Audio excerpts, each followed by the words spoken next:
বিসমিল্লাহির রহমানির রহিম। আমি অ্যাডভোকেট নুরতাজ ঐশী, আমি ঢাকা জাজ কোর্টে প্র্যাকটিস করছি। অ্যান্ড আমার আরেকটা পরিচয়, পলিটিক্যাল পরিচয় হচ্ছে আমি এনসিপির কেন্দ্রীয় আহ্বায়ক কমিটির একজন সদস্য। তার পাশাপাশি আমাদের একটা লিগ্যাল উইং আছে, সেখানেও আমি কাজ করছি।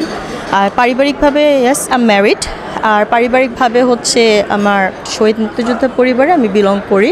তো আজকে আমাদের অবভিয়াসলি একটা দল ঘোষণা হচ্ছে, দলের নাম হচ্ছে জনতা পার্টি বাংলাদেশ। আমার জাস্ট একটাই এক্সপেকটেশন থাকবে এই দলের প্রতি, সেটা হচ্ছে আমরা গত 53 বছরে ফিরে যেতে চাই না।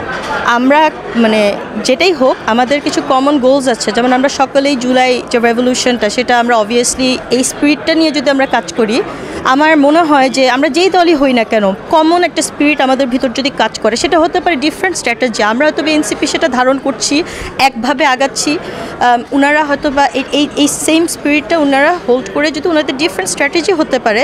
বাট আমি মনে করি যে whatever they do, they should not become another Awami League. That's it. আমি এর বেশি অ্যাকচুয়ালি আর বলবো না।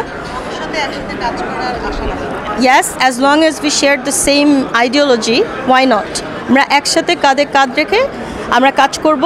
দেশের জন্য যদি কিছু করতে পারি, সেটা আমাদের কাছে ভালো লাগবে। অ্যান্ড অবভিয়াসলি যাদের সাথে আমাদের আইডিওলজি মিলে।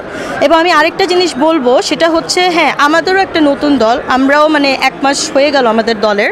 সো এর মধ্যে দেখা যাচ্ছে মানে কিছু নেগেটিভ অ্যাসপেক্টসও আসছে আমাদের দলের বিষয়ে। যেহেতু আমাদের 1 মাস হয়ে গেল, আমরা দেখছি কিছু কিছু সিচুয়েশন আপনারা কম বেশি সবাই জানেন, সেটা নিয়ে আমি আর ব্যাখ্যা দিব না।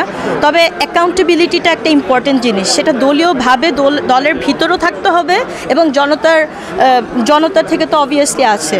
That's it. এই অ্যাকাউন্টেবিলিটিটা আসলে খুব দরকার। দলের যদি 1-2 জন যদি মানে একটা নেগেটিভ স্টেপ নেয়, যেটা কিনা দলের আইডিওলজির সাথে যায় না, তাকে আমাদের মানে প্রশ্নবিদ্ধ হতে হবে এবং তাকে জবাব দিতে হবে যে সে কেন এইভাবে হাঁটলো। এবং একটা প্রপার ইনকোয়ারি বোর্ড প্রত্যেকটা দলের থাকা উচিত, যাদের কিনা আচ্ছা এরকম করছে, এর বিরুদ্ধে এই অ্যালিগেশন আছে, আচ্ছা let's find out the proof, let's see উনি আসলে করছে কিনা। একটা ইনকোয়ারি ইন্টারনাল থাকবে এবং সেটা নিউট্রাল থাকবে।